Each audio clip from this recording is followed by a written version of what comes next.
മുണ്ടക്കയം കൂട്ടിക്കൽ പഞ്ചായത്തിലെ ഏന്തിയാർ ഞർക്കാടാണ് മണ്ണിടിഞ്ഞ് വീടിനുള്ളിൽ അകപ്പെട്ട ഒരു കുടുംബത്തിലെ 5 പേരെ കാഞ്ഞിരപ്പള്ളി തഹസീൽദാരായ PS സുനിൽകുമാറിൻ്റെ നേതൃത്വത്തിൽ റവന്യൂ സംഘവും കാഞ്ഞിരപ്പള്ളി ഫയർഫോഴ്സ് സംഘവും പഞ്ചായത്ത് അംഗവും ചേർന്ന് രക്ഷപ്പെടുത്തിയത്.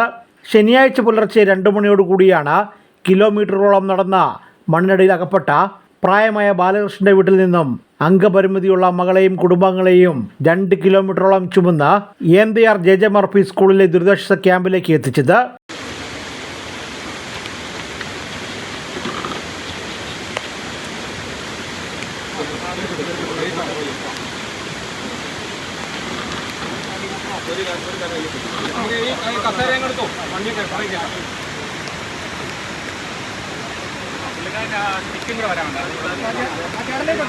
ഇവരുടെ വീടുകളിലടക്കം അപകടത്തിൽ മണ്ണിടിഞ്ഞ് വീണിരുന്നു. ബാലകൃഷ്ണൻ, ലീലാമ്മ, ഗീത, പുഷ്പ, രാമചന്ദ്രൻ എന്നിവരെയാണ് രക്ഷപ്പെടുത്തിയത്. Team reporters, Mundakayam.